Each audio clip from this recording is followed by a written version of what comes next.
Jésus-Christ est Seigneur. Alléluia. Bonsoir à tous.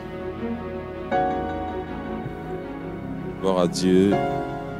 Merci Seigneur. Gloire à Dieu. Et voilà, bonsoir à tous. Je disais, merci pour votre présence. Et voilà, nous allons, sans plus tarder, continuer avec notre étude biblique. Et Dieu est bon pour nous et il nous accorde la vie, la santé. Et nous ne pouvons que dire merci à vous tous qui êtes présents en ces lieux ce soir et tous ceux qui nous suivent de façon connectée. Certes, le climat, il est assez changeant. Mais nous bénissons les Seigneurs pour votre bravoure. Et alors, sans plus tarder, nous allons commencer notre enseignement. Il est temps pour moi de... Merci. Merci, maman. Il est temps pour moi de... Voilà, de mettre en place certaines choses. Alors, comme vous le savez, vous tous, nous avons commencé notre enseignement, notre étude biblique.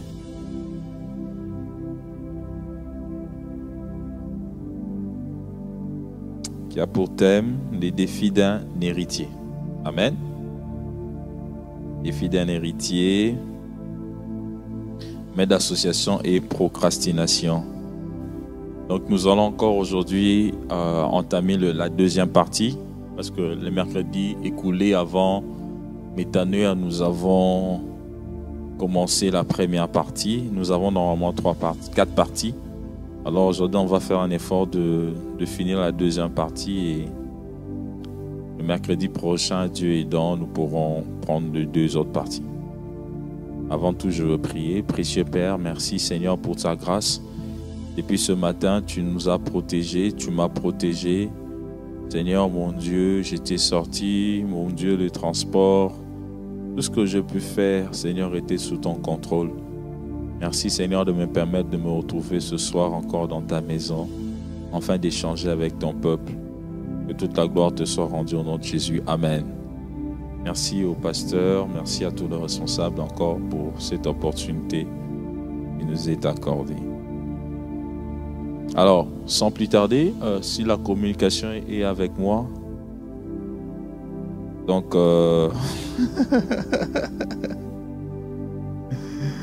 Voilà, j'ai riais un peu la réaction de ma sœur Kétia. D'accord. Alors, on va faire avec. Donc, nous avons donné notre plan d'études qui était normalement définition des concepts. Deuxième point, on s'était dit que nous devons traiter les conditions d'une bonne mère d'association. Troisième contexte, troisième chapitre ou bien troisième point, nous devons voir les enjeux de la procrastination. Quatrième point, nous devons traiter ou évaluer l'influence de la procrastination sur la mère d'association.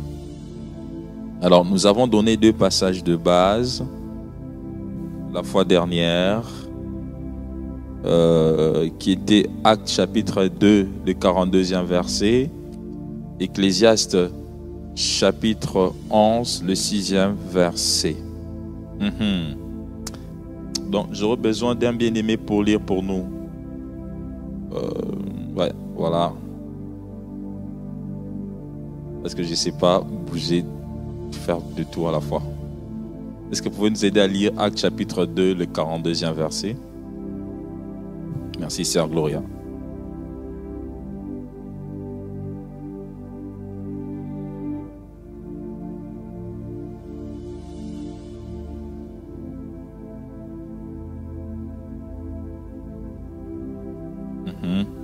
Oui, juste là. Et puis pour nous, Ecclésiaste chapitre 11, le 6e verset. Si vous trouvez pour nous, aidez-nous.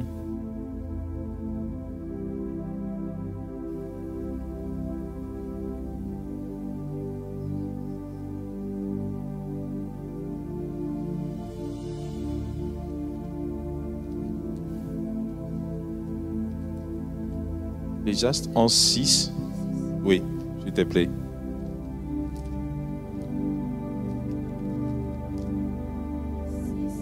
Ecclésiaste 11, chapitre 6. Ecclésiaste chapitre 11, de verset 6 plutôt.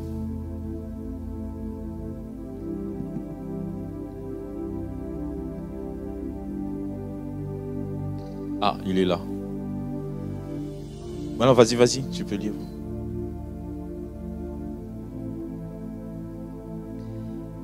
Où les deux bâtons de la porte se ferment sur la rue, quand s'abaisse le bruit de la meule, où l'on s'élève au bruit de la meule, où l'on s'élève au chant de l'oiseau, où s'affaiblissent toutes les filles du champ. Je crois que 11:6, ça doit être dès le matin. 11:6, hein?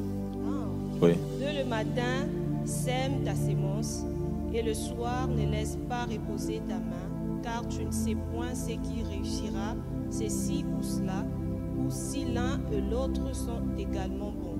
Amen. Merci beaucoup. Alors, donc, du coup, on va, à travers des passages qui vont me servir un peu de fil conducteur, nous allons essayer d'évoluer au travers de notre étude biblique. Alors, juste pour rappel, on s'était dit, nous parlons des défis d'un héritier.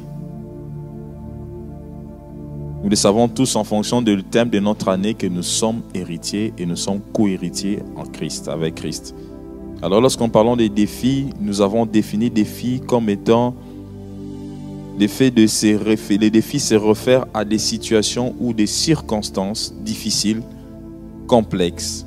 C'est-à-dire, lorsqu'on parle du défi, nous nous référons à toutes ces situations qui peuvent nous arriver dans notre vie, dans notre marche, dans notre parcours. C'est comme ça que nous parlons des défis. Défi, c'est à la fois une situation, quelque chose que nous pouvons rencontrer. Et chacun de nous a un défi au regard de sa vie. Nous n'avons pas tous le même défi, mais chacun de nous a un défi. Le défi, elle est proportionnée ou bien elle peut être adaptée au regard de notre contexte, c'est-à-dire de là où nous vivons. Il y a des fois des défis qui ne sont attachés qu'au lieu où nous vivons. Il y a aussi des défis qui ne sont qu'attachés qu'à l'âge que nous avons. Les défis d'un enfant ne seront pas les mêmes défis d'un adulte, ne seront pas les mêmes défis d'une personne qui est déjà en âge avancé. Les défis aussi sont attachés non pas seulement à de là où nous vivons, mais nous avons aussi des défis qui peuvent être présents, comme nous avons des défis qui sont des défis d'avenir aussi.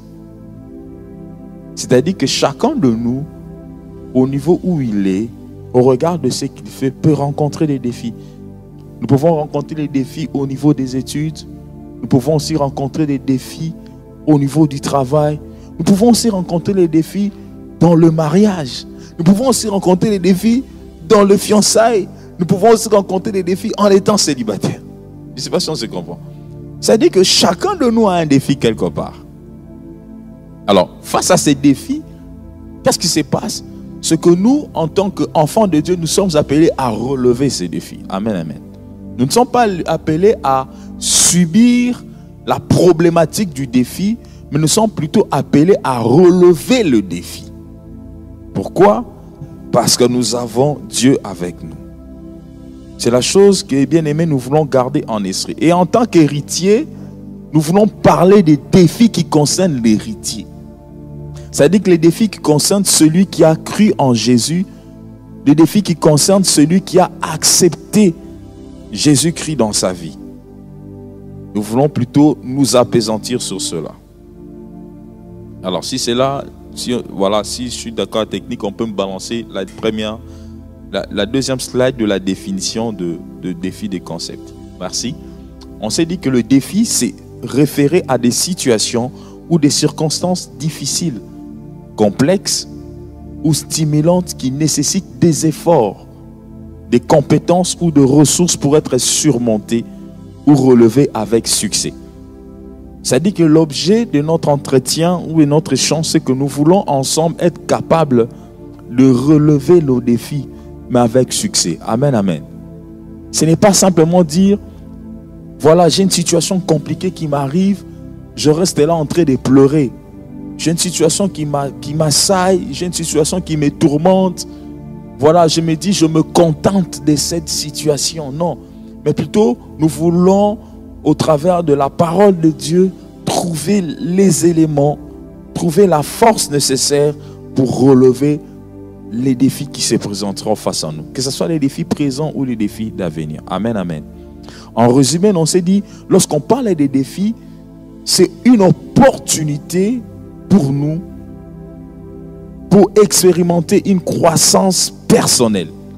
Mais pas seulement une croissance personnelle, mais c'est aussi pour nous le moyen de nous approcher de Dieu et de savoir ce que peut faire notre Seigneur. Amen, amen. Ça dit que ne prenons pas seulement les défis dans le sens d'une situation compliquée, une situation, je ne sais lequel, mais prenons aussi les défis dans le sens d'une opportunité qui peut nous permettre à croître, à avancer, à découvrir une autre facette de notre Dieu. Alléluia. Je crois que lorsque nous regardons la parole de Dieu, la perte de sang pour la femme, le fait que la femme, cette femme puisse perdre le sang, était ça pour elle un défi qu'elle devait relever au regard de sa santé. Mais le fait qu'elle ait cherché des solutions a fait en sorte que dans sa quête de la guérison, elle a pu rencontrer le Seigneur. Amen, amen. Donc, ce défi a été pour elle aussi une opportunité de découvrir qui était réellement Jésus. Je ne sais pas si on se comprend.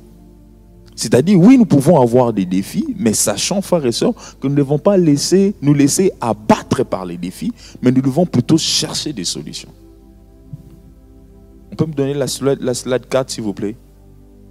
Alors, la slide 4, je vous ai mis ce schéma. J'ai essayé de concocter, comme on dit, de créer un peu ce schéma. Dans ce schéma, j'ai mis un peu les différents types de situations qui peuvent nous arriver. En partant du simple à l'impossible. C'est-à-dire que même dans notre propre vie, nous pouvons constater que nous avons des situations ou des défis qui peuvent nous paraître assez simples. Hein? Il y a de ces défis qu'on peut qualifier nous-mêmes de simples. C'est-à-dire que l'équation n'est pas si compliquée. C'est-à-dire que je me retrouve un matin, quel est le défi? Bon, le défi, c'est de sortir et d'arriver au boulot à temps. C'est aussi un défi, non? Mais ce n'est pas un défi compliqué, c'est un défi simple. Pour arriver au boulot à temps, qu'est-ce qu'il faut faire? Il faut se réveiller plus tôt. Il faut être, pour ceux qui prennent le métro, il faut être à l'heure au métro. C'est pas à la gare. Pour ceux qui prennent le bus, qu'est-ce qu'il faut faire? Il faut être là peut-être 10 minutes avant, parce qu'on ne sait jamais, ça peut changer. Bon, il faut avoir un Maps, être connecté pour voir en direct ce qui se passe. Donc en fait, c'est un défi qui est simple. C'est pas compliqué d'arriver au boulot à temps. Ouais, donc c'est simple. Ça dit que on peut le solutionner si facilement. Mais il peut y avoir aussi des défis qui peuvent être des défis difficiles.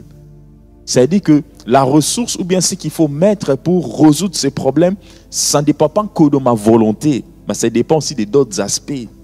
Ça ne dépend pas que de moi, ça dépend aussi des autres personnes. Ça devient difficile. Mais on peut avoir aussi des défis qui peuvent être chaotiques. C'est-à-dire que c'est une situation où lorsque tu regardes tout autour de toi, tu te poses mille et une questions. Tu te dis, mais là, vraiment, je n'ai pas de possibilités. Je ne sais pas comment m'y prendre. Mais il peut y avoir aussi des défis qui sont pour nous comme des situations impossibles. C'est-à-dire que tu regardes l'homme, tu dis que l'homme ne peut rien faire au regard de cela. Tu regardes à tes relations, tu te dis que non, mes relations ne peuvent pas me permettre de solutionner ces problèmes. C'est-à-dire qu'il peut y avoir ce genre de situations dans la vie d'un chacun de nous.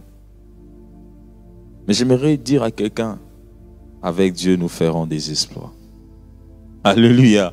C'est-à-dire que qu'importe la situation des défis, ça c'est la vision que moi et toi nous avons, la vision de l'homme. Nous avons une vision on peut nous-mêmes essayer déjà de donner une certaine stadification de choses que nous subissons. Ah, pour moi c'est simple, pour moi c'est chaotique, ah, pour moi c'est impossible. Mais ça c'est la vision de l'homme. Mais Dieu aussi a sa propre vision. Dieu a sa propre vision. Car nous savons que rien n'est impossible à lui. Alléluia. Ça c'est la vision de Dieu. Qu'il n'y a rien d'impossible pour lui. La vision de Dieu, ça dit qu'il est capable de faire au-delà même de ce que nous pouvons penser et ou imaginer. Amen, amen. C'est la vision de Dieu. Mais ça, c'est la vision de l'homme. Mais on regarde tous ces défis, frères. Nous ne devons pas nous rester là, nous dire que c'est fini pour nous. Mais nous devons plutôt regarder à celui qui peut tout, à celui qui est capable de solutionner. Voilà pourquoi la parole de Dieu, des fois, nous exhorte à ne pas nous inquiéter. Ne vous inquiétez de rien. Amen, amen. Dieu nous appelle à ne pas nous inquiéter. Ça veut dire que même si ton défi, il est simple, il est difficile, il est chaotique, il est impossible, mais je sais, la parole de Dieu nous rappelle une chose, ne vous inquiétez de rien. Waouh, waouh, waouh. Mon Dieu. C'est-à-dire que la parole de Dieu nous amène simplement à faire confiance au Créateur. Fais confiance au Seigneur. Tant qu'il y a encore du souffle dans ton corps, continue à faire confiance en Dieu. Amen, amen. Tant qu'il y aura encore la respiration, tant que tu pourras encore pousser un soupir, crois encore que Dieu est capable de faire une chose. L'histoire de Jonas nous le démontre. Il était là dans sa barque, jeté par-dessus bord, pris dans le ventre d'un poisson. Mais là, même dans le ventre du poisson, tant qu'il pouvait respirer, il était en train de parler à son Dieu.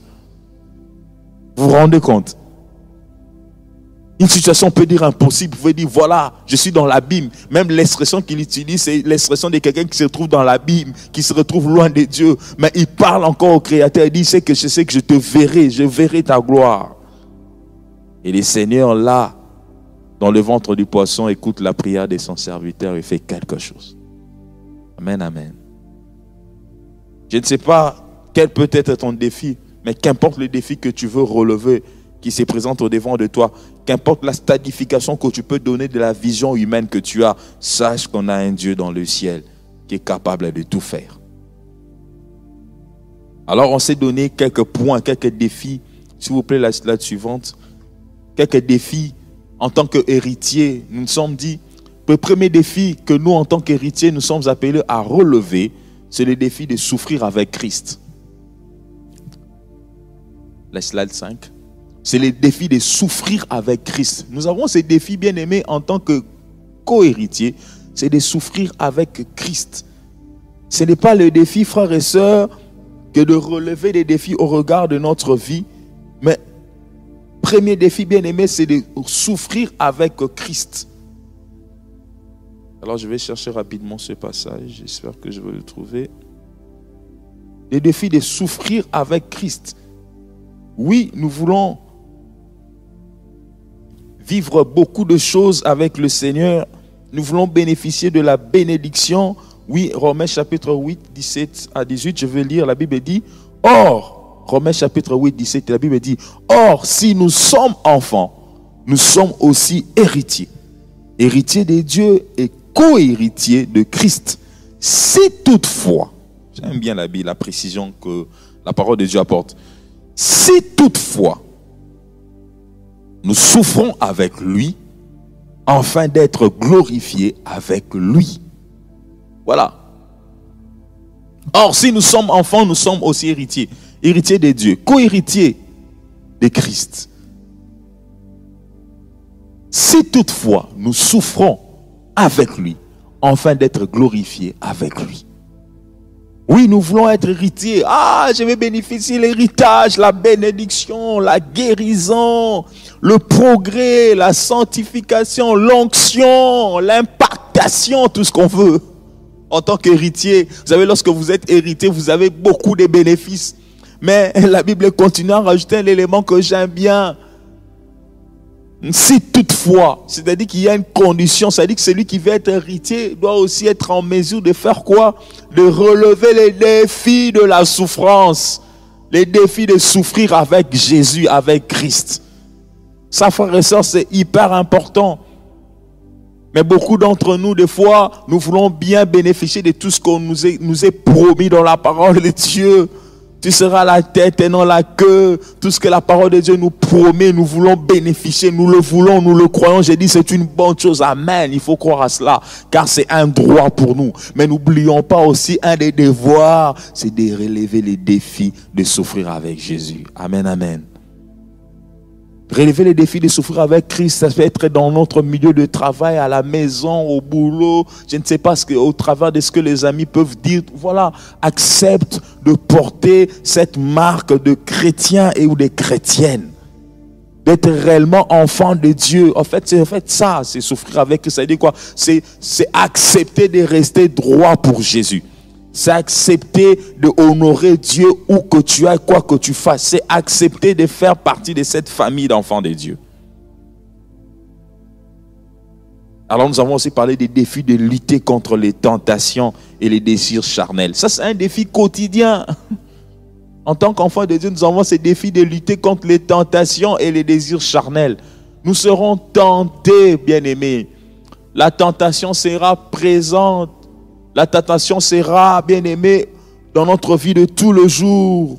Mais nous devons résister face à la tentation. Nous ne devons pas nous laisser avoir. Ça, c'est un défi.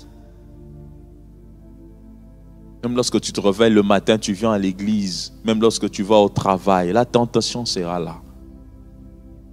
La tentation sous diverses formes. La tentation au niveau physique, la tentation au niveau moral, la tentation au regard des biens, la tentation par rapport à ce que tu aimes. Dans pratiquement beaucoup de domaines, il y aura une tentation. Mais face à la tentation, nous devons faire quoi? Nous devons lutter. Alléluia. C'est-à-dire, nous ne devons pas céder, nous ne devons pas nous laisser avoir. La tentation est là. La tentation sera permanente. Nous devons tenir bon. Nous avons aussi dit les défis d'affronter l'opposition spirituelle et les attaques de l'ennemi. Oui, il y aura l'opposition spirituelle. Parce que tu es enfant de Dieu. Toi, tu es de l'autre camp. Tu seras dans un milieu où toutes les personnes ne seront pas, ou bien ne seront pas appelées à être chrétiens. Chacun aura son obédience. Chacun aura sa culture spirituelle, si je peux employer ces mots. Ça dit que tu seras au devant de toi face à l'opposition pour certains sujets, pour certains domaines. Mais tu dois avoir la capacité d'affronter cela. Amen, amen. Ce n'est pas de battre en retraite. Ce n'est pas pour dire, bon, en fait, maintenant, là, moi, je ne peux plus aller dans leur truc là parce qu'il y a ceci, parce qu'il y a cela. Mais pendant qu'on a besoin de toi là-bas pour prendre des décisions. Mais si toi, maintenant, tu n'y vas pas parce que tu t'es dit, je n'ai pas la possibilité d'affronter ces choses.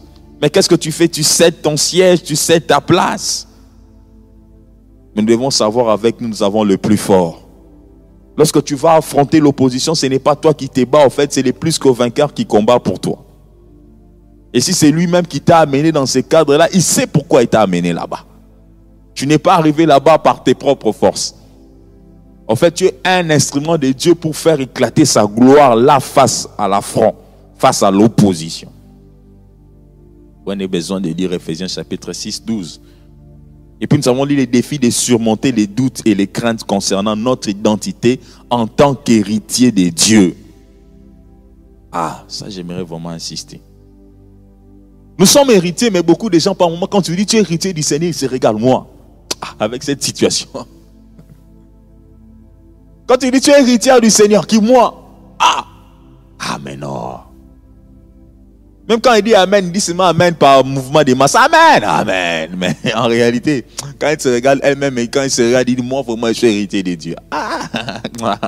Je n'ai pas raté quelque chose là. J'ai raté un épisode sur bon. Non, tu es héritier. Oui, c'est biblique. Tu es co-héritier avec Christ. Parce que tu es enfant de Dieu. Tu fais partie du royaume. Tu fais partie du sacerdoce. Tu fais partie de ces peuples mis à part. Tu fais partie de cette race mise à part.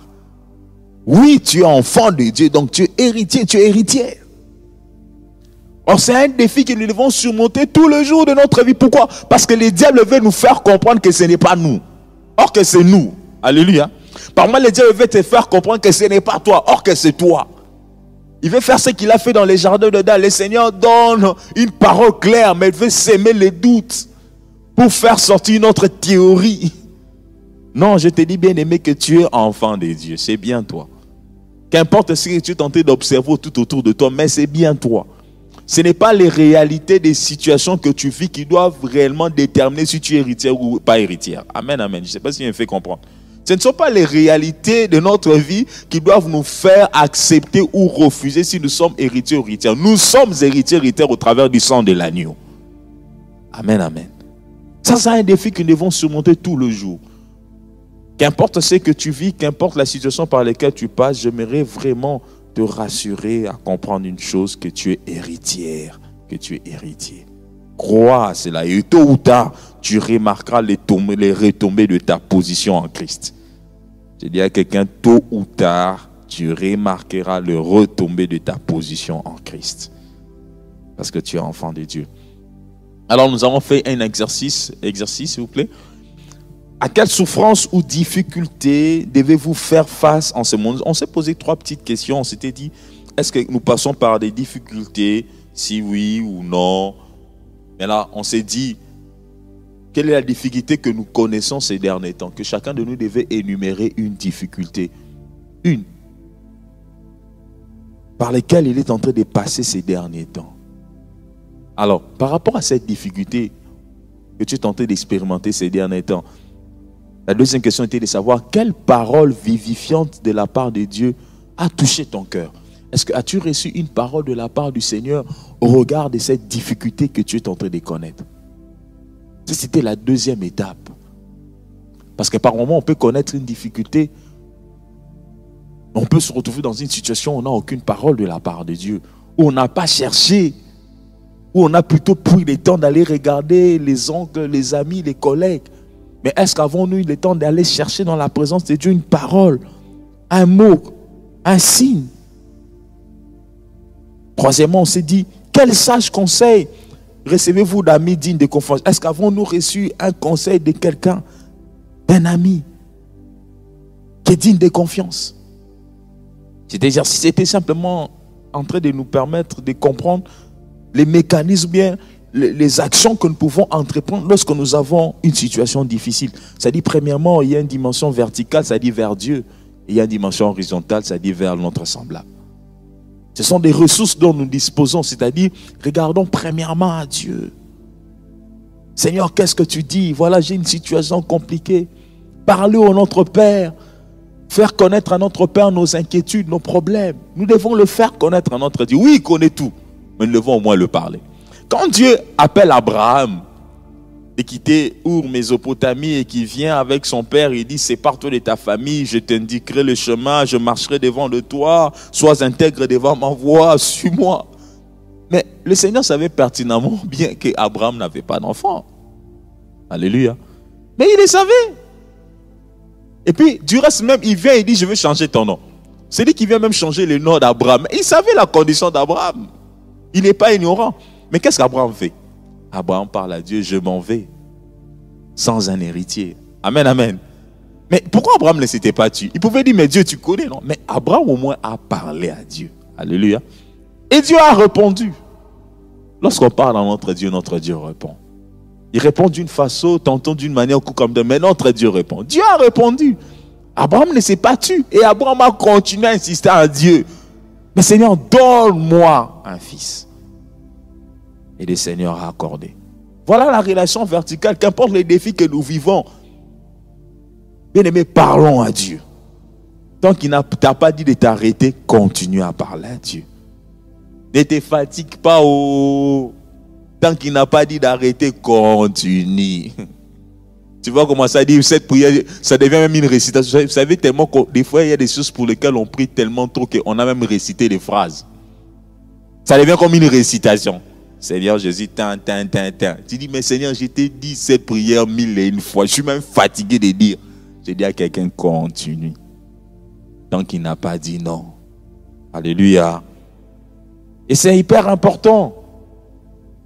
Et quel sage conseil, c'est vraiment cette relation horizontale vers quelqu'un, vers qui on peut se confier. Ça peut être un homme de Dieu. Ça peut être le pasteur. Ça peut être un homme de confiance, ça peut être une personne vers qui on va souvent lorsqu'on a une situation compliquée. Ça peut avoir. C'est-à-dire que dans notre parcours, ou bien dans notre capital social, nous devons aussi avoir des personnes comme ça. Amen, amen. Il faut toujours avoir aussi, je ne dis pas qu'il faut, mais c'est bien aussi d'avoir. Alléluia, je n'ai pas dit qu'il faut. Bon. C'est bien d'avoir aussi quelqu'un vers qui on peut s'approcher, vers qui on peut parler. Alors, là on a parlé du défi, on a fini et puis nous allons prendre rapidement Mets d'association. J'espère que je vais finir ça. Mets d'association, c'est quoi la Mets d'association? Nous sommes dit défi d'un héritier, Mets d'association et procrastination. C'est quoi la Mets d'association? J'ai pris cette définition.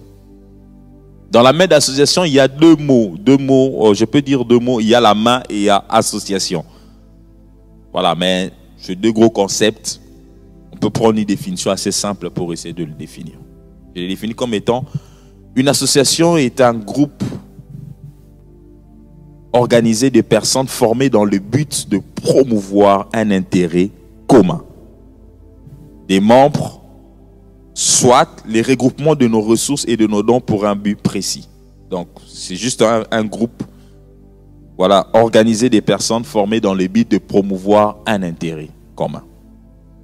C'est en fait ça, lorsqu'on parle d'association. Nous avons un intérêt commun, on se met ensemble, on veut le promouvoir. On veut organiser quelque chose. On veut atteindre un but. On veut se lancer dans quelque chose. Alors, nous allons nous associer, nous allons le mettre ensemble. C'est un peu ça ce que les dictionnaires nous donnent. Alors, je développe ça en prenant deux aspects. Premièrement, nous avons la main. Lorsque vous lisez dans la parole de Dieu, on peut prendre Psaume 115, le 7e verset, on va lire. Psaume 115, le 7e verset. Voilà, il est écrit 115, le 7e verset. Non. Psaume 115. Voilà. Voilà. La Bible dit, elles ont deux mains et ne touchent point des pieds. Et ne marchent point, elles ne produisent aucun son dans leur gosier. On peut continuer. Et il leur ressemble ceux qui les fabriquent, tous ceux qui se confient en elles. Continuons. Israël, confie-toi à l'Éternel. Israël, confie-toi en l'Éternel. Il est leur secours et leur bouclier. C'est quelle version ça? C'est bon. C'est une autre version. D'accord. En gros, là, on demande juste une chose. Là, il était fait mention un peu des statuettes, de ceux qui font appel aux statuettes des dieux qui sont faits des mains d'hommes. Différemment de notre Dieu qui est dans le ciel, qui a la possibilité d'agir différemment de l'homme. Différemment de l'homme que nous sommes. Et c'est ce que nous devons retenir qui est d'une importance capitale. C'est-à-dire que là, il est simplement, notre Dieu est au ciel, il fait tout ce qu'il veut. Ça, c'est David qui parle. Il dit, notre Dieu est au ciel, il fait tout ce qu'il veut. Leurs idoles sont de l'argent et de l'or, elles sont l'ouvrage de la main d'homme. Elles ont une bouche et ne parlent point. Elles ont des yeux et ne voient point. Elles ont des oreilles et n'entendent point. Elles ont un nez et ne se sentent point. Elles ont deux mains et ne touchent point de pieds. Et ne marchent point. Elles ne produisent aucun son dans leur gosier. Ils ne leur ressemblent ceux qui le fabriquent, tous ceux qui se confient en elles. Israël, confie-toi à l'Éternel. Il est leur secours et leur bouclier. Amen, amen. C'est pour nous dire simplement que nous avons un Dieu qui agit différemment des dieux des pharisiens, des dieux des Philistins, des dieux des Assyriens. C'était des dieux faits des mains d'hommes. Et lorsque nous parlons de la main, c'est le symbolisme en fait de l'action. Lorsqu'on parle de la main d'association, par là on veut faire montre quoi que c'est le symbolisme de l'action, la main d'association. C'est-à-dire que nous nous associons pour une action. Amen, amen. Nous ne nous associons pas juste parce qu'on a besoin d'être ensemble. On ne s'associe pas juste parce qu'on a besoin de se contempler. On ne s'associe pas juste parce qu'on a besoin de se regarder ou de s'admirer. Mais on s'associe pour une action. Et voilà pourquoi lorsqu'on parle de la main, la parole de Dieu démontre carrément la main de Dieu. Vous allez suivre souvent dans la parole de Dieu, il parler de la main de Dieu. Et à chaque instant que la parole de Dieu faisait mention de la main de Dieu, ça dit qu'il y avait une action. Alléluia. Lorsque l'Éternel parle à Moïse, il dit la main de l'Éternel le forcera. Alléluia. C'est-à-dire que la main de Dieu va entreprendre une action. Lorsqu'on parle de la main d'association, c'est simplement nous amener à une dimension de l'action. Pas à une dimension de la passivité, pas à une dimension de la contemplation, mais à une dimension d'un dynamisme en fait. Nous devons nous mettre en action pour atteindre un objectif. Promouvoir quelque chose. Nous comprenons que c'est un défi pour nous en tant qu'héritiers de Dieu. Alléluia. En tant qu'enfants de Dieu, nous sommes appelés à nous mettre en action, à nous associer pour entreprendre, à nous associer pour mettre un dynamisme, à nous associer pour concevoir, à nous associer pour construire, à nous associer pour monter, à nous associer, bien aimé, pour nous élargir, à nous associer, bien aimé, pour bâtir. Est-ce qu'on se comprend, frères et sœurs? On ne s'associe pas, bien aimé, pour passer du temps ensemble. Non, non. Lorsqu'on parle de la main d'association en tant qu'enfant de Dieu, c'est pour concevoir, c'est pour mettre en place. Et ça, bien aimé, nous devons le comprendre, nous, en tant qu'enfants de Dieu. Et voilà les symbolismes de la main. On peut nous donner aussi Job chapitre, s'il vous plaît, Job chapitre 12, le 9e verset.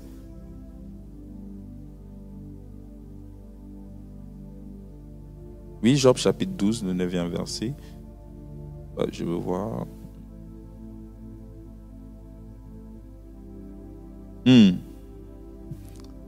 Moi, je peux commencer à 8. Parle à la terre, elle t'instruira. Et les poissons de la mer te les rencontreront. Qui ne reconnaît chez eux la preuve que la main de l'Éternel a fait toutes choses? Alléluia. Qui ne reconnaît chez eux la preuve que la main de l'Éternel a fait toutes choses? Il tient dans sa main l'âme de tout ce qui vit, le souffle de toute la chair. Alléluia. Il tient dans sa main. En réalité, c'est la main de l'Éternel qui a fait toutes choses. Alléluia. C'est la main de Dieu qui a fait toutes choses. Alors, voilà pourquoi je t'ai dit, lorsqu'on voit la main de Dieu, on voit l'action de Dieu. Et lorsque nous parlons de la main d'association, ça dit que nous nous associons pour une action. Nous nous associons, bien aimés, pour une action. Et notre prière en tant qu'héritier de Dieu, c'est que nous puissions nous associer pour des actions. Alléluia.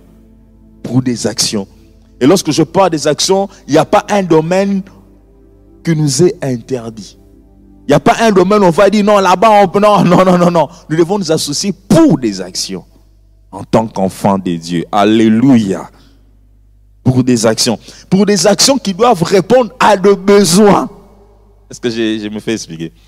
Pour des actions qui doivent répondre à des besoins. À des besoins. Alors, quand je parlais de l'association, l'association met en évidence la coopération, le partenariat. En gros, la communion fraternelle. Lorsque vous allez dans le mot étymologique, tout ce qui va breu consort, lorsque même vous lisez les commentateurs, lorsqu'on parle de la main d'association, on fait vraiment montre de cette communion fraternelle. C'est-à-dire que les gens mettaient ensemble, même quand vous voyez les apôtres au début de l'église, ils mettaient ensemble le bien, ils mettaient ensemble leurs ressources, de telle sorte que personne ne manque de quelque chose. Alléluia. Pour soutenir la mission qu'ils avaient à entreprendre. Alors dans notre deuxième point, on s'était dit que nous allons parler des conditions d'une bonne main d'association. Alors avant de mettre cette slide, je vais passer les questions. Avant de mettre la deuxième slide, on va poser la question dans l'assemblée. Bon, d'après vous, quelles sont les conditions pour avoir une bonne main d'association? Peut-être que peut-être on va même passer les slides. Si vous donnez les réponses, on passe. Moi je donne seulement les passages, vu qu'on évolue. D'après vous, pour avoir une bonne main d'association? Oui. Bon, on va me dire qu'il y a des gens qui n'entendent pas. Les micros. Les micros. Karen, tu peux aider. Ouais, tu peux aider maman pour le micro, s'il te plaît.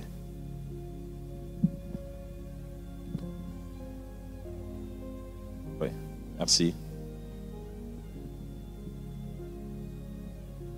Oui. Vous l'avez dit dans la définition. Hein, ouais.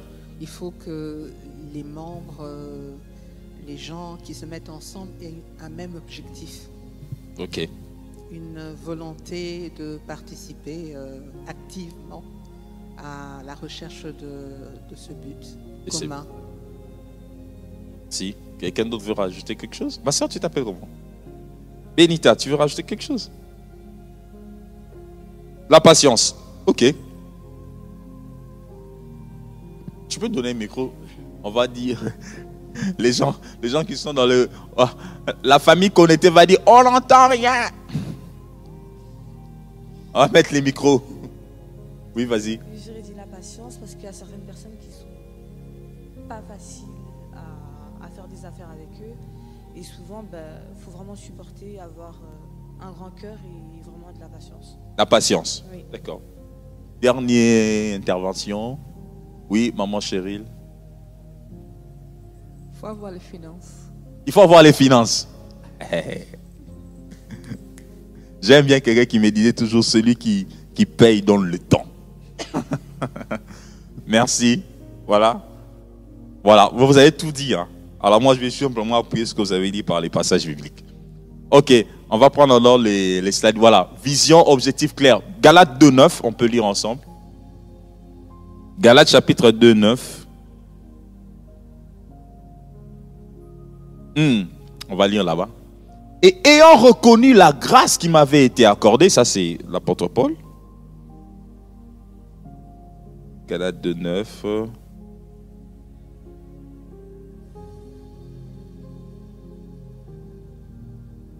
La Bible dit, et ayant reconnu la grâce qui m'avait été accordée, Jacques, Céphas et Jean, qui sont regardés comme des colonnes, et donnèrent à moi et à Barnabas la main d'association, afin que nous allassions, nous vers le païen et eux vers le circoncis.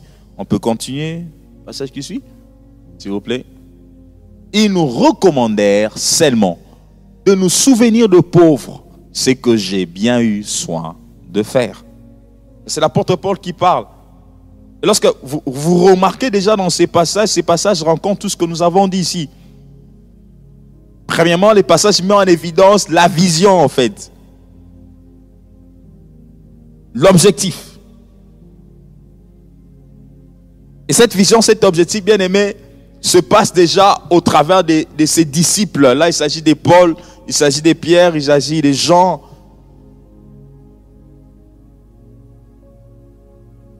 Qui est simplement le désir de permettre à ceux qui ne connaissent pas le Seigneur de le connaître, de le rencontrer, d'achever ou bien d'accomplir la mission de Christ. C'est simplement ce que nous démontrent, bien aimé, ces passages. Et l'apôtre Paul le dit si bien que cette main d'association était faite de la part de Pierre, de Jean et de Jacques au regard de Paul et de Barnabas. C'est-à-dire que les trois travaillaient déjà, ils étaient là. Mais ils ont remarqué, voilà, on peut s'associer aussi à celui-ci, à l'autre. Pourquoi? Parce que nous travaillons tous vers un même objectif. Voilà pourquoi nous avons parlé, bien aimé, des visions et d'objectifs clairs. On ne peut pas s'associer à des gens si on n'a pas la vision et l'objectif. Si on ne sait pas, il s'agira de quoi, on ne peut pas s'associer. Pour que je vienne donner ma main d'association pour une action, il faut que j'aie un but ou un objectif à accomplir ou à atteindre. Mais l'objectif que je partage doit être aussi l'objectif de la personne avec qui je veux m'associer. C'est-à-dire, nous devons avoir un objectif commun en fait. Notre vision, nous devons partager la même vision en fait. Parce que si nous ne partageons pas la même vision, ça sera très compliqué que nous puissions nous associer. C'est la première des bonnes conditions. C'est-à-dire qu'il devons avoir un objectif et vision claire. Et c'est là hyper important. Voilà pourquoi, lorsqu'on nous demande de nous associer dans quelque chose, nous devons comprendre c'est quoi la vision. Alléluia. Est-ce que je parle au peuple de Dieu? Lorsque nous voulons faire même quelque chose à l'église, nous devons comprendre on veut le faire. Pourquoi? Est-ce qu'on se comprend? Par moment, il y a des gens qui, tu vois, te retrouvent en train de faire quelque chose à l'église, ils ne comprennent pas, ils le font pourquoi. Maintenant, tu dois comprendre la vision. Qu'est-ce qu'on veut faire cette histoire ici? C'est pour quel but? Pourquoi? Dès lors que tu n'as pas compris la vision, ni l'objectif qu'on veut atteindre, seulement tu feras mal. Je ne sais pas si je parle bien. Voilà pourquoi même à l'église, même au travail, même dans notre vie de tous les jours, il est important que tout le monde comprenne c'est quoi la vision. C'est quoi l'objectif? Qu'est-ce qu'on veut faire? D'où c'est le rôle d'un chacun de nous lorsqu'on s'associe. Nous sommes à l'église, oui, nous sommes à la Bonne Bruxelles, nous voulons faire ceci, mais il faut que chacun de nous, de façon personnelle, se rassure d'avoir compris la vision. Du moment où nous ne comprenons pas la vision, nous devenons, si je peux dire, pas de pierres d'achoppement, mais nous devenons des personnes qu'on doit porter ou qu'on doit tirer. Parce qu'on n'a pas compris. Alors, la responsabilité, elle est de part et d'autre. Elle est de la part de celui qui fait partie de la corporation, de faire un effort de comprendre. Et la responsabilité, elle est aussi de celui qui explique la vision. Je ne sais pas si on se comprend. Ça dit que nous avons tous une responsabilité partagée. Par exemple, si on est dans une église et que l'église veut faire quelque chose et que l'église annonce on va faire ceci, il est important aux membres qui font partie de l'église d'arriver à comprendre de quoi il s'agit. Et poser même les questions, d'aller chercher les responsables en question. Voilà, explique-nous, on veut faire en fait quoi? Parce que le dynamisme ou l'intégration ou l'acceptabilité ou les déploiements dépendront de la façon dont on a compris. Si on comprend mal, on fera peut-être mal. Amen, amen. Donc la vision doit être claire, frères et sœurs. Que ce soit dans le travail, que ce soit dans l'emploi, que ce soit dans tous nos domaines, nous devons arriver à comprendre de quoi il s'agit. Donc il est la responsabilité de chacun de nous de savoir de quoi il s'agit. Alors Galates nous démontre clairement que ces hommes étaient associés parce qu'ils avaient tous un but précis. C'était de répandre l'évangile de Christ. Mais en répandant l'évangile de Christ, c'était le but majeur. Mais chacun devait faire en fonction, bien aimé, de sa particularité. Voilà pourquoi j'ai dit le deuxième point, c'est connaître et reconnaître la particularité des collaborateurs. Alléluia. Le deuxième point, d'une bonne condition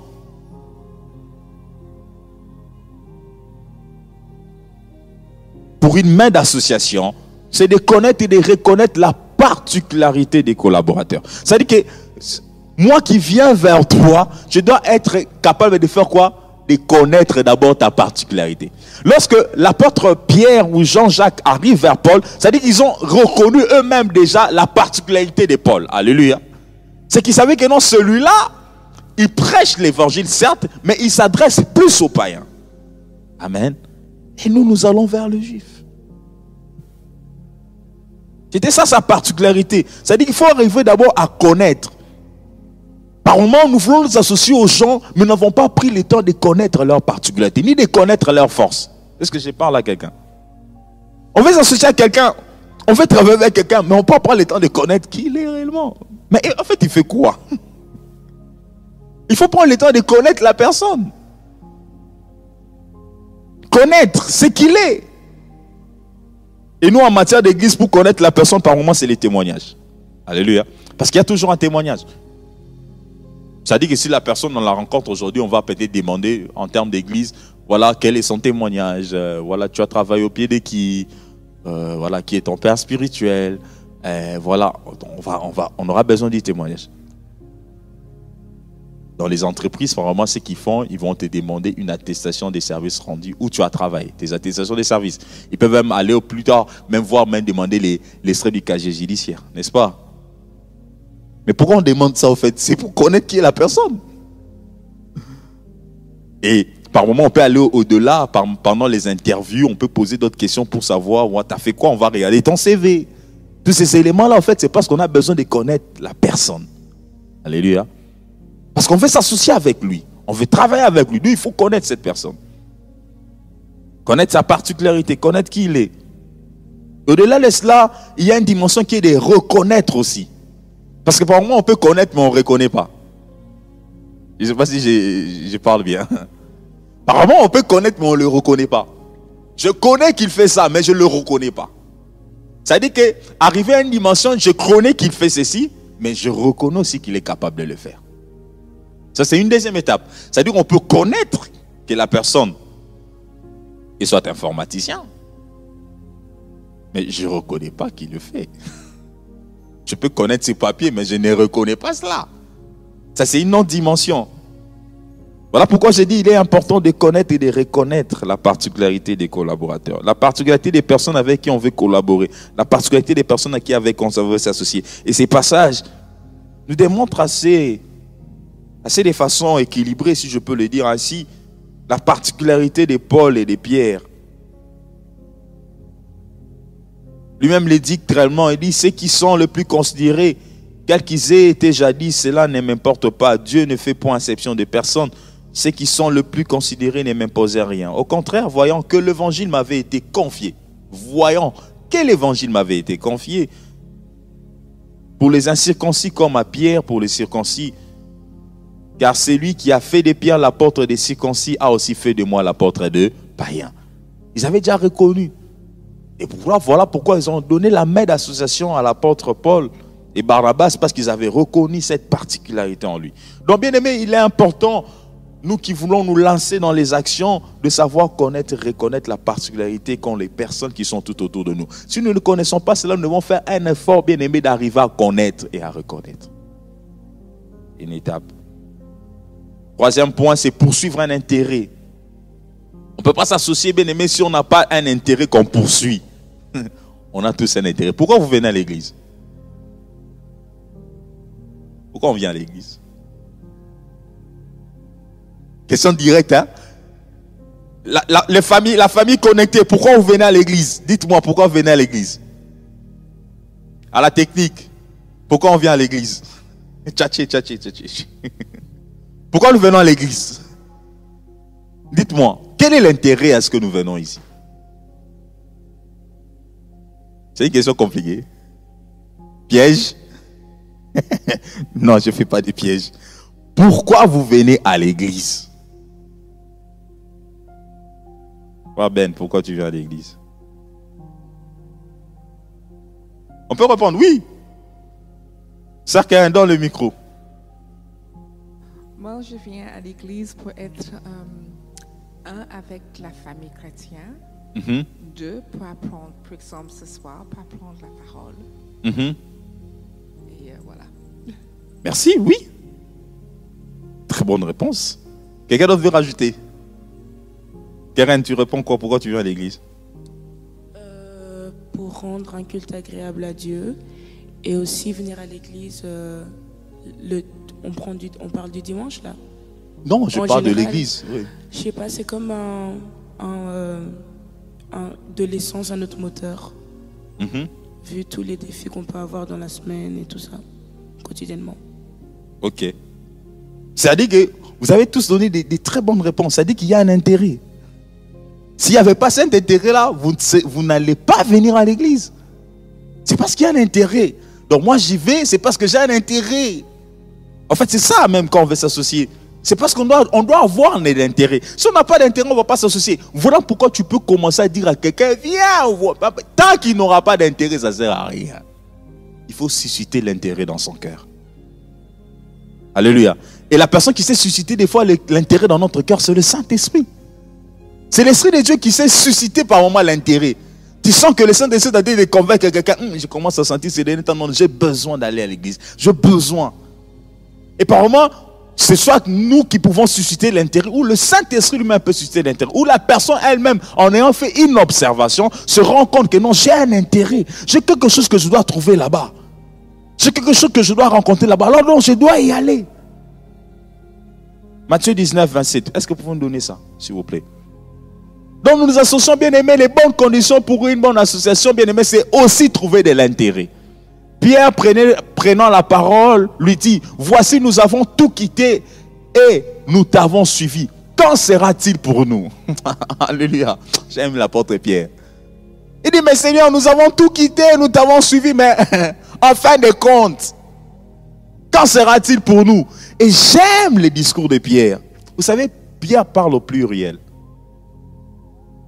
Regardez, Pierre ne parle pas pour lui seulement, mais il parle pour tout le groupe. C'est un chef, ça. Il parle pour tous les groupes. Donc, il se présente au moins que non, voilà, c'est moi qui prend la parole pour tout le monde. Nous avons tout quitté, mais quand sera-t-il pour nous?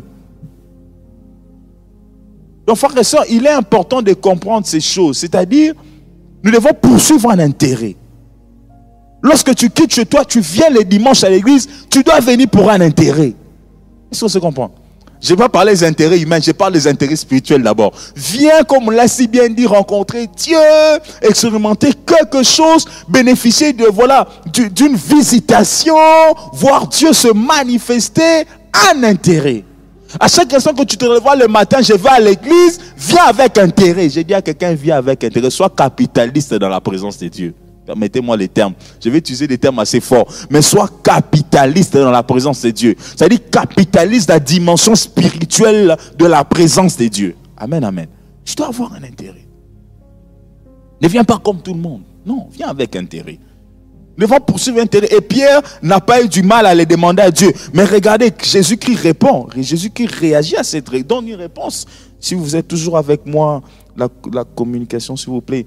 Toujours Matthieu 19, 27. Donnez-moi la suite, verset 28. Et Christ, au regard de cette demande de Pierre, il ne s'arrête pas à regarder, mais il réagit.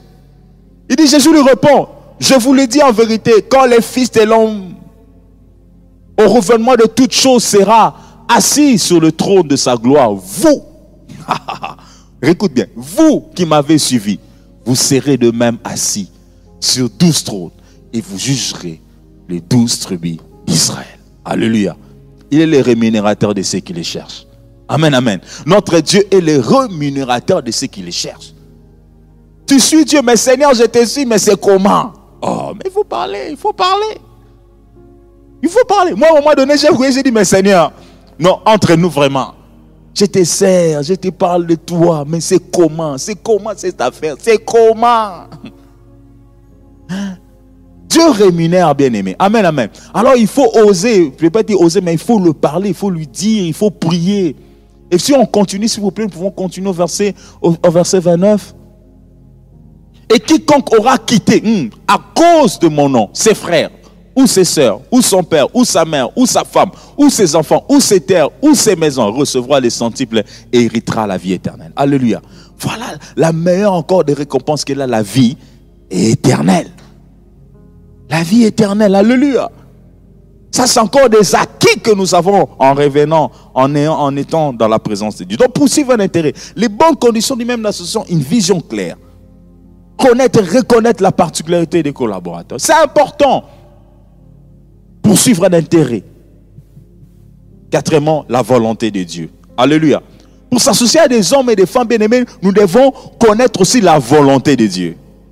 Ah, là, état d'âme. On va me parler d'état d'âme. État d'âme. Des fois, nous les Congolais, des fois, nous les chrétiens, on se bloque avec cette histoire-là d'état d'âme. Mais écoutons d'abord cette histoire des volontés de Dieu. Il est important même, en tant qu'enfant de Dieu, connaître aussi la volonté de Dieu. Parce que ce n'est pas que Dieu est favorable à toute association. Ce n'est pas aussi que Dieu est favorable parce qu'on doit s'associer pour entreprendre une action qui sera favorable à oui. Non. Il faut aussi connaître la volonté de Dieu. Ça veut dire que même si on veut s'associer pour de bonnes choses qui paraissent honorables, qui paraissent grandioses, qui sont des très belles actions, qui peuvent promouvoir tout ce que vous voulez théoriquement sur papier, le projet, mais aussi demandons la volonté de Dieu. Alors nous allons prendre une histoire. 1 Roi 22, le deuxième verset au 6e, le deuxième. 1 Roi chapitre 22, le 2e au 6e. Je vais vraiment faire un effort de... Voilà, 1 Roi 22, 2 à 6. On peut lire s'il vous plaît. Voilà. La 3e année, Josaphat, roi de Juda, descendit auprès du roi d'Israël. Le roi d'Israël dit à ses serviteurs, savez-vous que Ramoth en Galate est à nous? Et nous ne nous inquiétons pas de la reprendre de main du roi des Syries. Et il dit à Josaphat, veux-tu venir avec moi attaquer Ramoth en Galate? Josaphat répondit au roi d'Israël, nous irons, moi comme toi, mon peuple comme ton peuple. Waouh, les gars, il était vraiment audacieux. Il était tellement sûr, les gars. Mes chevaux comme tes chevaux. Écoutez la suite. Puis Josaphat dit au roi d'Israël, consulte. Je reprends ces passages. Puis Josaphat dit au roi d'Israël, consulte maintenant, je te prie, la parole de l'Éternel. Continue.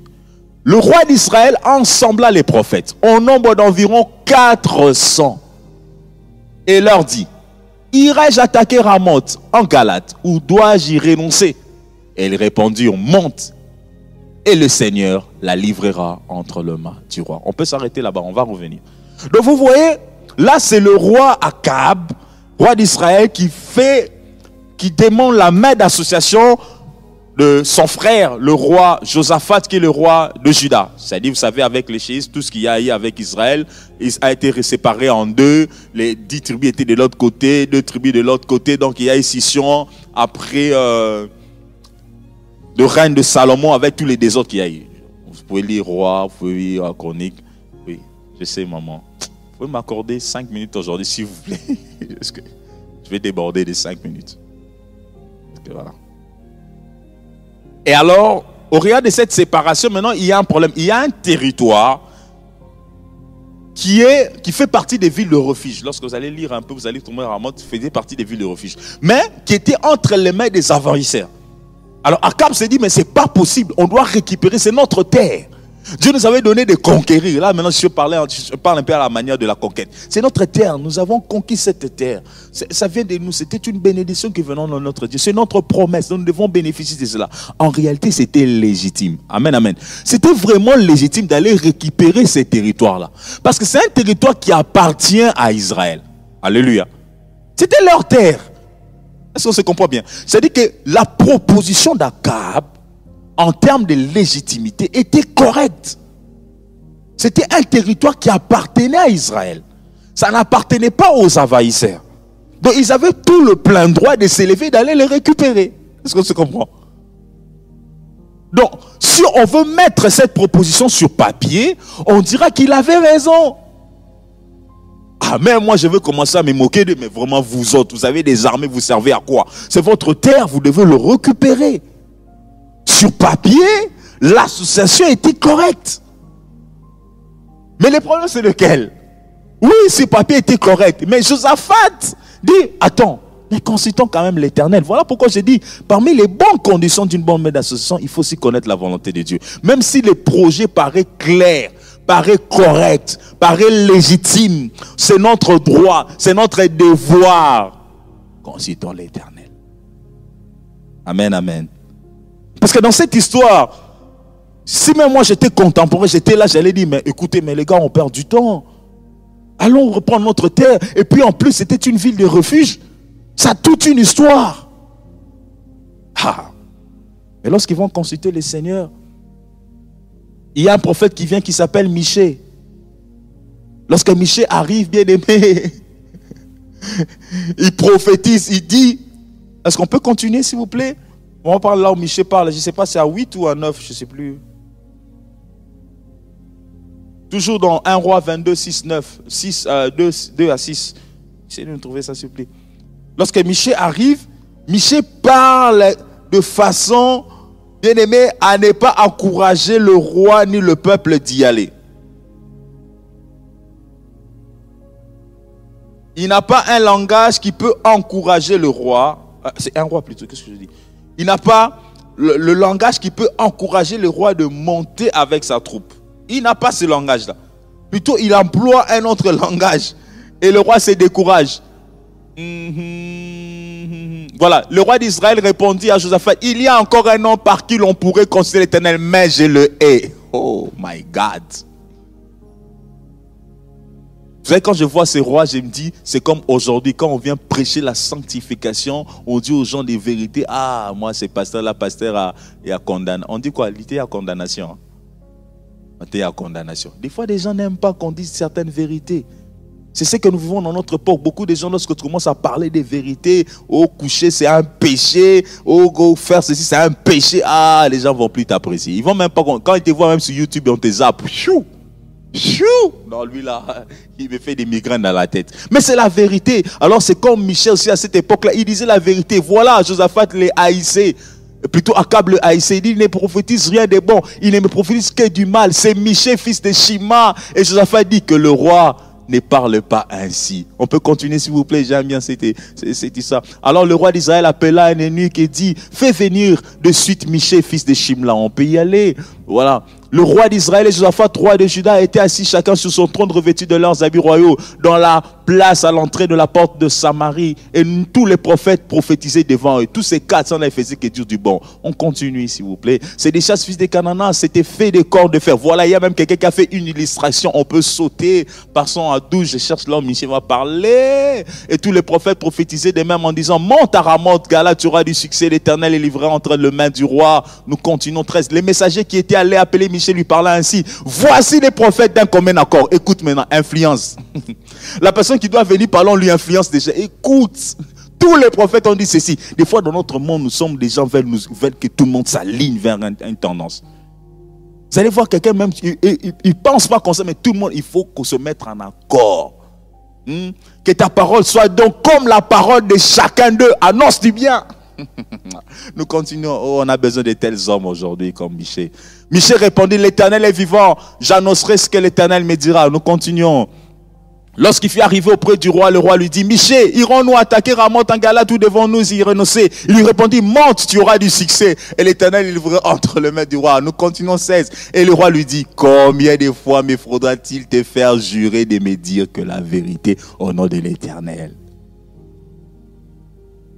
C'est-à-dire que lui met en quête du nom de l'Éternel la vérité. Nous continuons. 17. Michée répondit, je vois tout Israël dispersé sur les montagnes comme des brebis qui n'ont point de berger. Et l'Éternel dit, ces gens n'ont point de maître, que chacun retourne en paix dans sa maison. C'était clair. Dispersé sans maître. C'est-à-dire que Michée était venu démontrer au roi que si tu montes là-bas, tu vas perdre. Lorsque vous continuez la suite, vous allez comprendre que c'était un message clair que tu vas perdre. Mais le roi n'a pas voulu. Lorsque vous lirez la suite, prenez le temps de lire. Nous allons reparler de ça le mercredi prochain, ces passages. Nous allons les décortiquer. Lorsqu'il va sur le champ de bataille, il s'est fait même déguiser. Et il y a un soldat qui tire la flèche au hasard. La flèche l'atteint. Et Akab succombe de ses blessures. Amen, amen. Nous ferons la bien aimé que l'association était une idée géniale. Le but qu'il poursuivait était légitime. Le contexte dans lequel il se trouvait était bon. Nous pouvons tous appuyer. Parce qu'il s'agissait d'une vie d'Israël. Mais Dieu n'était pas d'accord. Amen, amen. Nous devons, bien aimé, même avant de nous associer, nous devons connaître la volonté de Dieu. Et Josaphat s'est retrouvé dans le pétrin. S'est retrouvé dans une situation très compliquée. Pourquoi? Parce que maintenant, tous les militaires, tous les ennemis étaient en train de l'attaquer lui. Et heureusement pour lui, il a crié. Ils se sont rendus compte que non, ce n'est pas Akab. Vous savez, j'ai compris que les leaders, il y a beaucoup de gens qui connaissent la voix des leaders. Parce qu'il suffit qu'il ait crié, on a dit non, non, non, non, non, non, ça c'est pas Akab. Donc on connaissait même la voix d'Akab. Comme pour vous dire, bien aimé, parmi les conditions d'une bonne main d'association, d'action, il nous suffit pas seulement d'avoir une vision, de reconnaître la particularité que Dieu met dans les personnes qui sont tout autour de nous. Et nous, en tant qu'enfants de Dieu, de connaître quelle est la vision, quelle est la chose que nous voulons entreprendre, de poursuivre un intérêt, de connaître aussi la volonté de Dieu. Alors, vous pouvez me donner les slides qui suivent, s'il vous plaît. Je vais juste introduire. Et prochainement, nous allons décortiquer sur ces slides. Nous allons décortiquer ces slides. Ça fait partie aussi d'une des conditions. Nous allons parler vraiment, parce que le temps ne va pas me permettre, nous allons parler largement là-dessus. C'est un des éléments fondamentaux et un des éléments importants pour nous permettre de faire montre d'une association qui doit être efficace. Amen, amen. Donc je vais m'arrêter par là. Alors on va prier courtement. J'ai encore mes 5 minutes. Il est 20h juste. Mes 5 minutes, ça sera pour les questions. On va prier. Demander à Dieu, Seigneur, nous voulons nous associer, nous voulons faire des bonnes actions. Nous voulons faire des actions qui peuvent nous permettre à aller de l'avant. Mais c'est un défi pour nous en tant qu'enfants de Dieu. Oui, nous écoutons la parole, mais il y a le monde. On a passé un temps pour parler d'entreprendre en Christ. Mais pour entreprendre en Christ, on doit s'associer avec des gens. Il y a beaucoup de choses à faire. Il y a des domaines, bien aimés, qui sont encore déserts. Il y a des domaines, il y a des domaines dans lesquels, en tant qu'enfant de Dieu, on peut s'associer, investir, faire des choses. On peut, parce que nous sommes la lumière. On ne doit pas qu'au venir dimanche, chauffer des bancs, partir, être... Non, il y a des choses qu'on peut faire. Et pour cela, bien aimé, nous avons besoin de nous mettre, de connaître, d'avoir une vision, d'avoir un intérêt, de connaître la volonté de Dieu, de reconnaître et de connaître les qualités des hommes que Dieu place au devant de nous. Mais au-delà de ça aussi, de relever des défis en tant qu'héritier. Est-ce que tu peux prier pour ces quelques éléments? Demande à Dieu, Seigneur, aide-moi. Au regard de ce que tu me dis, de comprendre quelle est ma posture. Qu'est-ce que moi aussi je peux faire? Voilà, qu'est-ce que je peux entreprendre? Qu'est-ce que je peux projeter? Est-ce que tu peux prier dans le nom de Jésus? Est-ce que Dieu nous prions? Parce que tu es Dieu, tu es le roi de gloire. Nous avons besoin de ton soutien. Parce que